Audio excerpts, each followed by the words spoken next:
Bonjour chers frères, bonjour chères sœurs, que Dieu vous bénisse abondamment.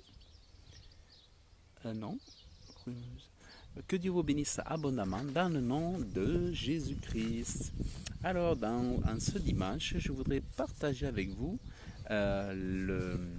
l'idée de épargner une part de son argent. En fait, il n'est pas naturel du tout de parler d'argent. Il n'est pas naturel pour les parents et systématique pour les parents d'enseigner à leurs enfants de faire de l'épargne. En fait, de mettre de l'argent de côté et de mettre une partie de son argent de côté régulièrement et même de façon très régulière. Voilà, régulièrement. Et en fait,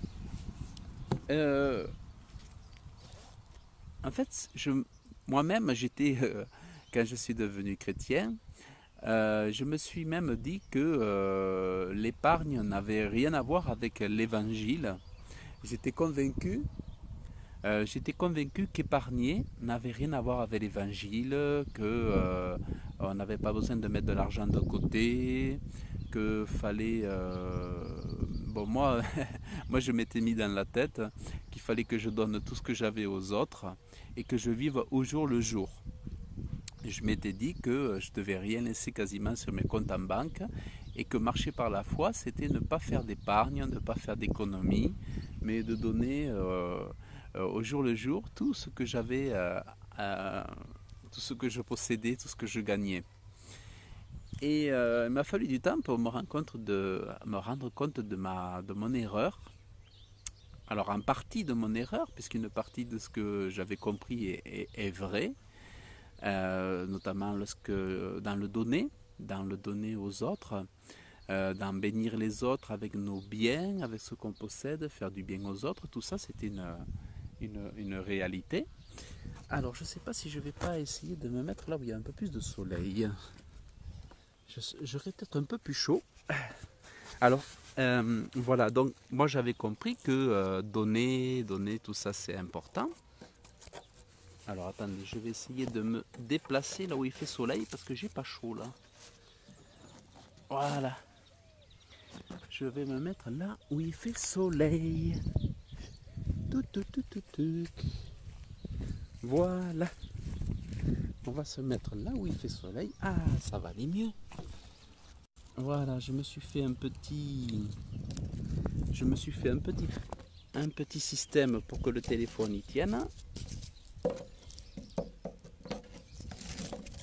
Voilà, j'espère que là ça va tenir. Ouais, ça devrait tenir. Voilà. Donc, ah voilà, bon là j'ai le soleil. Bon, il fera un peu plus chaud. Donc, l'idée c'est voilà, c'est de vous parler pour chacun d'entre vous. Oh mince, j'ai mes papiers qui s'envolent.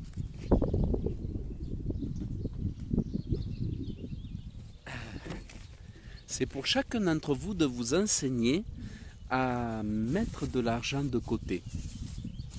C'est-à-dire de ne pas vous dire, voilà, je rentre de l'argent et je le dépense et je le donne et je m'arrête là.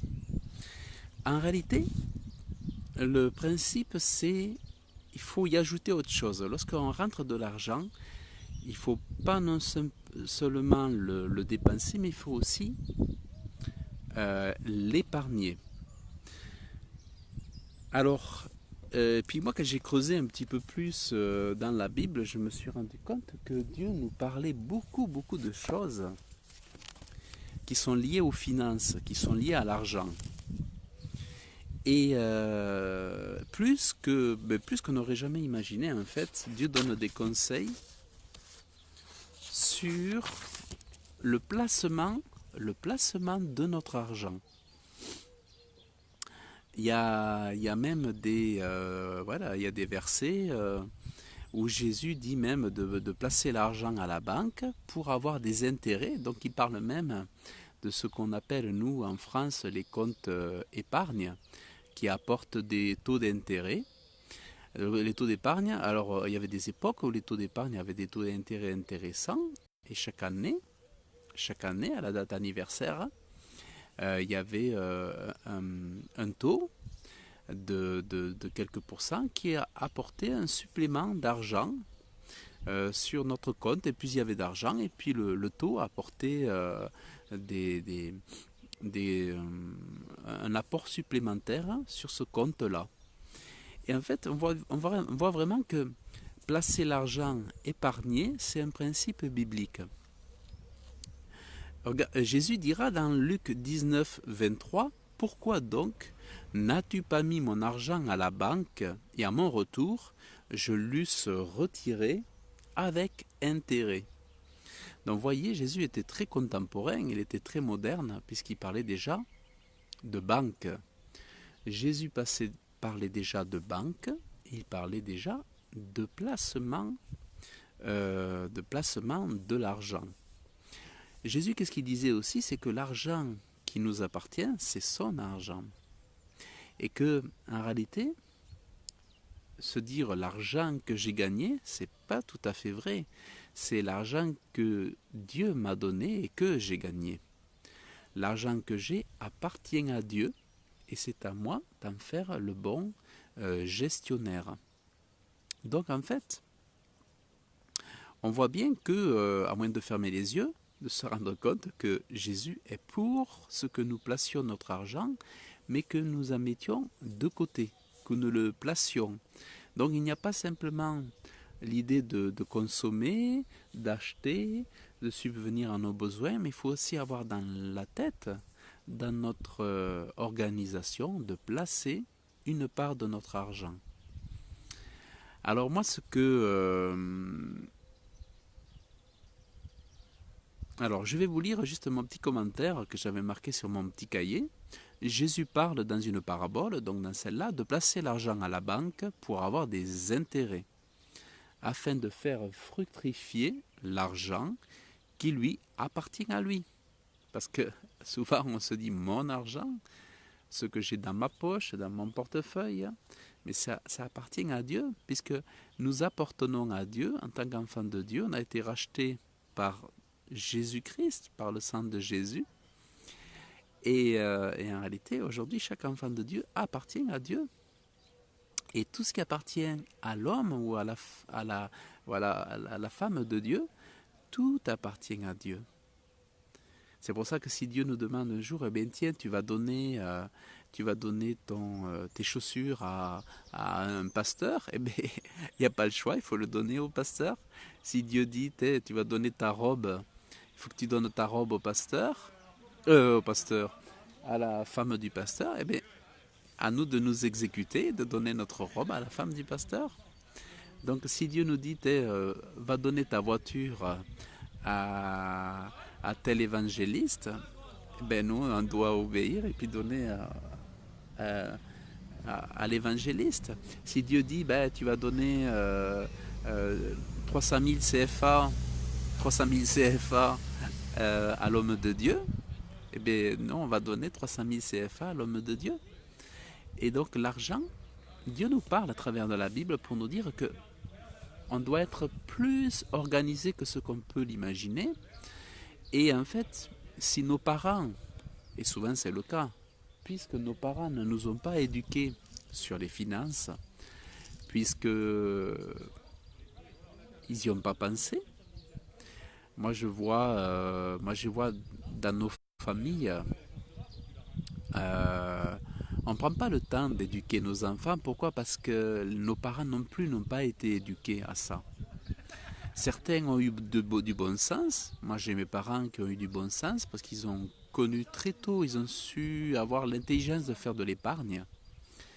Mais vous avez beaucoup de familles aujourd'hui qui ne connaissent pas le principe de l'épargne.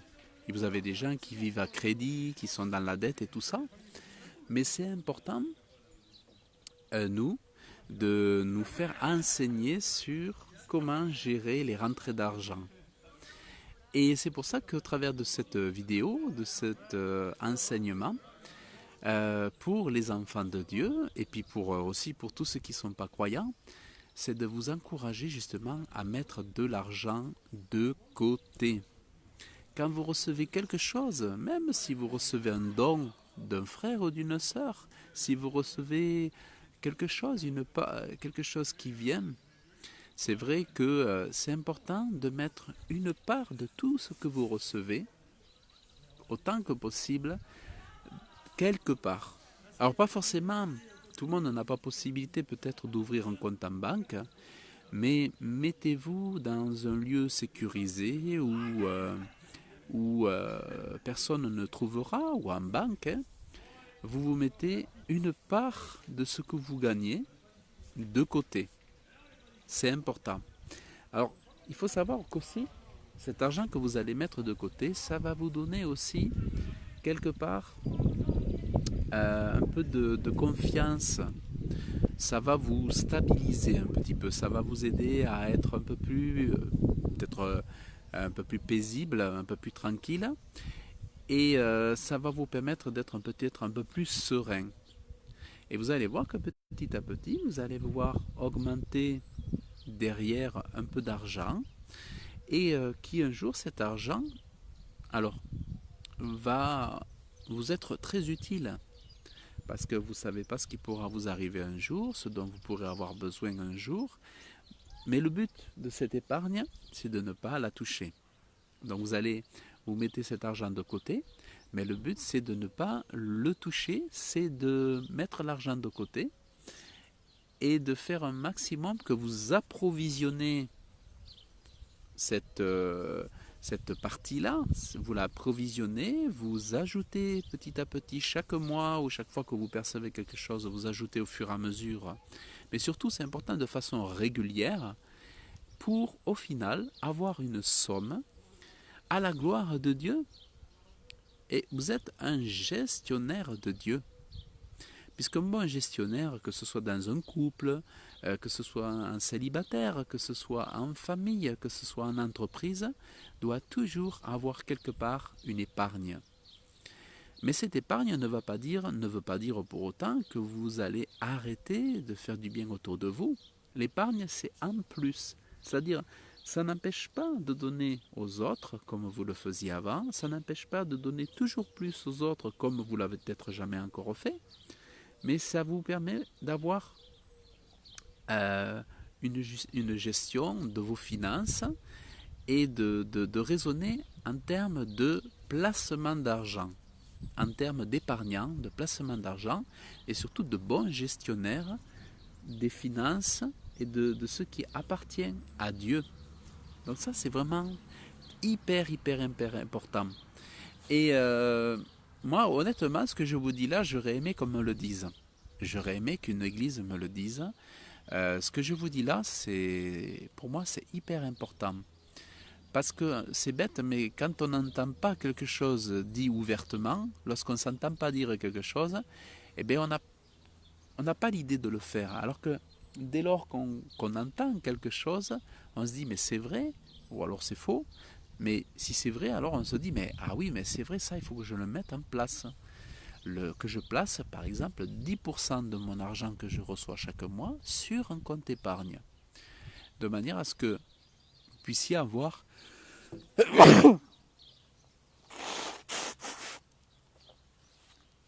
pardon, il fait frais ce matin. De manière à ce que vous puissiez avoir voilà, de l'argent de côté. Et voilà. Donc, moi, je vous dis, j'ai passé donc des années depuis que je suis chrétien. Quand j'étais plus jeune, j'avais mis de l'argent de côté. J'avais commencé à mettre de l'épargne, de ce qu'on appelle une assurance vie, tout ça. Mais après, j'ai arrêté parce que j'avais été déçu par l'organisme, j'avais été déçu, je m'étais fait rembourser, tout ça. Enfin, pas rembourser, j'avais demandé à récupérer l'argent que j'avais placé, tout ça. Puis, déçu de l'organisme, j'avais décidé de renoncer à placer mon argent. Et ça a été une grosse erreur. Et n'ayant pas eu de formation pour ça, d'enseignement sur ça, j'avais arrêté d'y penser et je vivais au jour le jour. Mais le problème, quand on n'a pas une stratégie comme ça de placement d'argent, on finit par dépenser l'argent alors qu'on n'a pas besoin de dépenser cet argent. On se dit, ben voilà, j'ai de l'argent, qu'est-ce que j'en fais? Je le dépense. Alors qu'en réalité, si on se disait non, plutôt de le dépenser pour des choses dont je peux me passer, plutôt que de dépenser l'argent inutilement, puisque j'ai tout ce dont j'ai besoin, une fois que j'ai mangé, une fois que je me suis acheté mes vêtements, j'ai tout ce qu'il faut. Mais non, je vais le placer. Je vais placer mon argent à part, quelque part, sur un compte en banque, ou si vous n'avez pas de compte bancaire, vous le mettez quelque part en sécurité. Mais le placement, c'est vraiment, vraiment important. Alors, donc on le voit dans Luc 19, alors on va voir. Même, oui, dans Luc 19, 13. Dans Luc 19, 13, Jésus dit, faites-les valoir jusqu'à ce que je revienne. Donc faites valoir mon argent pour que mon argent, en fait, il augmente par les intérêts, par le biais de la banque. Donc Jésus nous disait que nous aussi, en gros, on aurait, euh, comment dire, on aurait tout intérêt à utiliser les banques pour faire fructifier notre argent. Autrement dit, les banques, c'est aussi un instrument que Dieu a mis à notre disposition pour protéger notre argent, le placer et pour pouvoir en tirer des intérêts. Alors c'est vrai qu'aujourd'hui, les intérêts ils sont presque nuls, mais au moins, votre argent est plus ou moins sécurisé. Parce que bon, si vous avez un vol dans votre chambre, si vous avez un vol dans votre maison, bon, vaut quand même mieux avoir l'argent à la banque. Il y a de plus fortes chances que ce soit des voleurs qui vous volent plutôt que la banque qui vous vole. Quand même, les proportions pour que la banque parte avec votre argent sont quand même encore pour l'instant pas trop importantes. Mais il est plus évident que ce sera plutôt des voleurs qui seront susceptibles de venir cambrioler votre chambre ou votre maison. Donc, après, quel que soit le moyen, voilà, pensez vraiment à placer votre argent et ainsi, ça ne vous tentera pas à tout dépenser. Donc, vous mettez 10%. Si 10% c'est trop dur, vous mettez 5, 8%. Et après, vous passez à 10%. Mais vous placez votre argent dès que chaque mois, dès que vous percevez quelque chose, dès que vous percevez un salaire, une rente, dès que vous percevez quelque chose, plutôt que de tout dépenser par la nourriture, par les vêtements, par les loisirs et tout, eh bien, mettez cet argent de côté. Alors Jésus dira dans Matthieu chapitre 25 verset 27, il fallait donc que tu donnasses mon argent au banquier, il fallait donc que tu donnasses mon argent au banquier, et à mon retour, je l'aurais reçu avec intérêt. Donc en fait, on voit vraiment que Jésus porte vraiment un intérêt tout particulier à ce qu'on utilise les moyens qu'il nous donne pour le placement de notre argent. Oh, mais il fait pas chaud ce matin. Donc voilà. Donc si je passe pas par les banques, bon ben les banques me sont d'aucune utilité. Alors que si j'exploite un peu le système des banques, ça peut m'apporter un petit peu quelque chose. Après, il y a d'autres façons de pouvoir optimiser ses placements, mais ça, c'est vrai que c'est autre chose. Mais déjà, commencer par ça, c'est déjà vraiment très bien. Donc, on ne dirait pas, mais Jésus, même s'il y a 2000 ans, il est très contemporain. Et en plus, d'ailleurs, étant éternel, notre Dieu est éternel. Il n'y a pas plus moderne que lui, parce qu'il est futuriste. Il est aussi des âges anciens.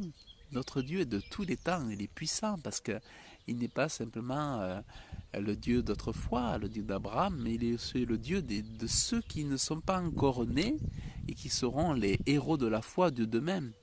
Donc Dieu, c'est c'est le plus grand futuriste, c'est le plus grand avant-gardiste, c'est le plus grand moderniste, c'est le plus grand contemporain, c'est le plus grand créateur, c'est le plus extraordinaire, le bon Dieu. Notre Dieu, c'est lui le multimilliardaire. Hein. C'est lui c'est à lui qu'appartiennent tout l'or et tout l'argent. Donc, c'est lui qui nous donne l'instruction aussi pour notre vie spirituelle, évidemment,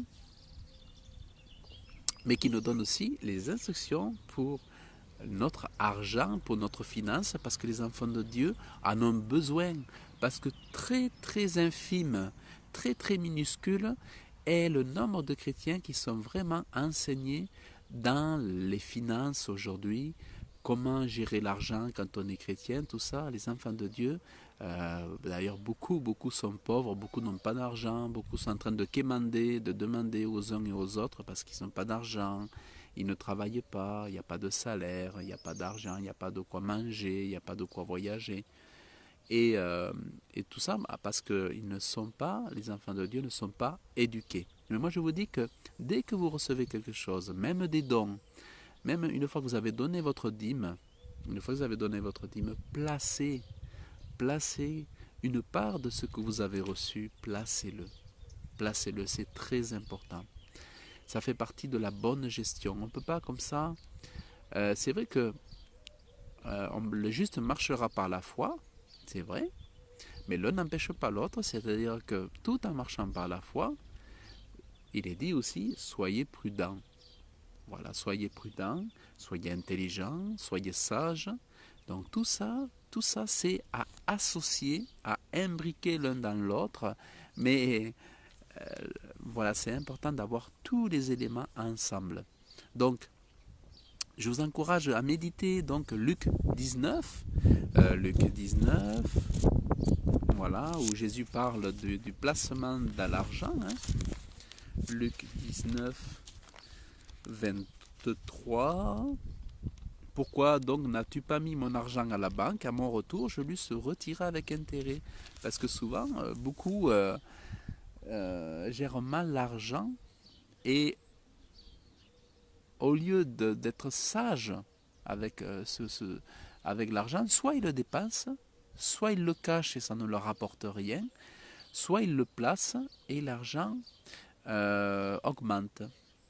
Voilà, l'argent augmente avec les intérêts. Mais le minimum, c'est d'avoir des intérêts. Voilà, pour que l'argent augmente quand même un minimum. Et l'idéal, c'est de trouver des banques où le taux d'intérêt est intéressant. Il faut arriver à trouver des banques où le taux d'intérêt est intéressant. Mais aujourd'hui, ce n'est pas évident. À la mondialisation, les taux d'intérêt sont vers le bas. Donc voilà pour ce partage, ça reste dans le cadre spirituel, ça reste dans le cadre autour de la parole de Dieu, mais c'est un sujet qui me tient à cœur aussi et que j'avais jamais partagé avec vous. Donc voilà. Et écoutez, je vous souhaite une excellente journée, que Dieu vous bénisse abondamment dans le nom de Jésus. Et puis voilà, je vous dis à très bientôt. La vidéo sera téléchargée sur la chaîne YouTube Réussir ma vie spirituelle. Donc voilà, vous pouvez la retrouver sur YouTube, la partager, mettre vos commentaires. Et puis je vous dis à très bientôt. Que Dieu vous bénisse abondamment dans le nom de Jésus.